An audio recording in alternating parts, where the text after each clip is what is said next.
সুপ্রিয় দর্শকবৃন্দ, আসসালামু আলাইকুম রহমতুল্লাহি ওয়া বারাকাতুহু। আগামীকালকে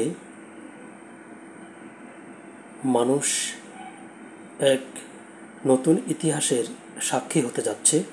সেটি হচ্ছে মানুষ এই প্রথম বিচার ব্যবস্থার একটি বিচারের লাইভ দেখতে পাবে, আর সেটি ঘটবে বাংলাদেশের সাবেক প্রধানমন্ত্রী, যিনি বর্তমানে ভারতে পালিয়ে গেছেন, তার জুলাই আগস্ট ছাত্র জনতার গণ অভ্যুত্থানে তার বিরুদ্ধে যে মামলা হয়েছে এবং যে অভিযোগ গঠন করা হয়েছে, তার আলোকে আগামীকালকে থেকে সেই মামলার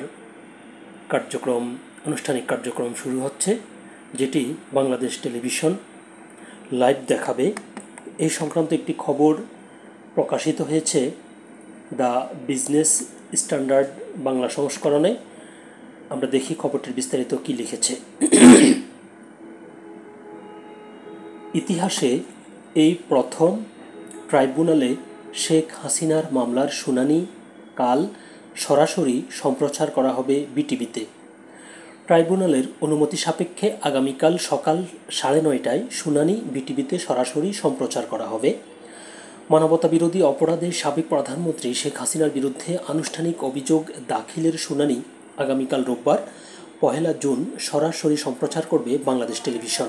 এটি হবে আন্তর্জাতিক অপরাধ ট্রাইব্যুনালের ইতিহাসে প্রথমবারের মতো কোনো বিচারিক কার্যক্রমের সরাসরি সম্প্রচার। শনিবার সাংবাদিকদের এই তথ্য জানান ট্রাইব্যুনালের প্রসিকিউটর গাজী MH তামিম। তিনি বলেন, ট্রাইব্যুনালের অনুমতি সাপেক্ষে আগামীকাল সকাল 9:30টায় শুনানি বিটিভিতে সরাসরি সম্প্রচার করা হবে। বৈষম্য বিরোধী ছাত্র আন্দোলন চলাকালে সংঘটিত হত্যা ও গণহত্যার অভিযোগে শেখ হাসিনা সহ তৎকালীন আওয়ামী লীগ সরকারের শীর্ষ ব্যক্তিদের বিরুদ্ধে এই আনুষ্ঠানিক অভিযোগ দাখিল হচ্ছে। প্রসিকিউটর তামিম জানান, বাংলাদেশের মানুষ এবার প্রথমবারের মতো টেলিভিশনে সরাসরি ট্রাইব্যুনালের বিচারিক কার্যক্রম দেখতে পারবেন। এতে বিচার প্রক্রিয়ার স্বচ্ছতা নিশ্চিত হবে। মানবতাবিরোধী অপরাধের মামলায় সাবেক প্রধানমন্ত্রী শেখ হাসিনা সহ 3 জনের বিরুদ্ধে আগামীকাল আনুষ্ঠানিক অভিযোগ দাখিল করতে যাচ্ছে প্রসিকিউশন। অভিযুক্ত অন্য 2 জন হলেন সাবেক স্বরাষ্ট্রমন্ত্রী আসাদুজ্জামান খান কামাল ও পুলিশের সাবেক মহাপরিদর্শক চৌধুরী আবদুল্লাহ আল মামুন।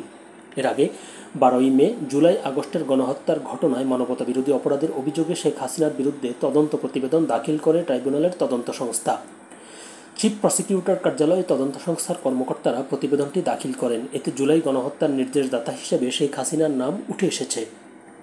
গত 18 ফেব্রুয়ারি এই মামলায় তদন্ত 20 এপ্রিলের মধ্যে শেষ করতে নির্দেশ দেন আন্তর্জাতিক অপরাধ ট্রাইব্যুনাল। ট্রাইব্যুনালের চেয়ারম্যান বিচারপতি মোহাম্মদ গোলাম মুর্তজা মজুমদারের নেতৃত্বে 3 সদস্যের বেঞ্চ এই আদেশ দেন। প্রসিকিউশনের সময় চাওয়ার পর আদালত আদেশটি দেন। শুনানিতে প্রসিকিউশনের পক্ষে ছিলেন অতিরিক্ত চিফ প্রসিকিউটর মিজানুল ইসলাম। খবরটি ছিল পর্যন্তই। আল্লাহ হাফেজ।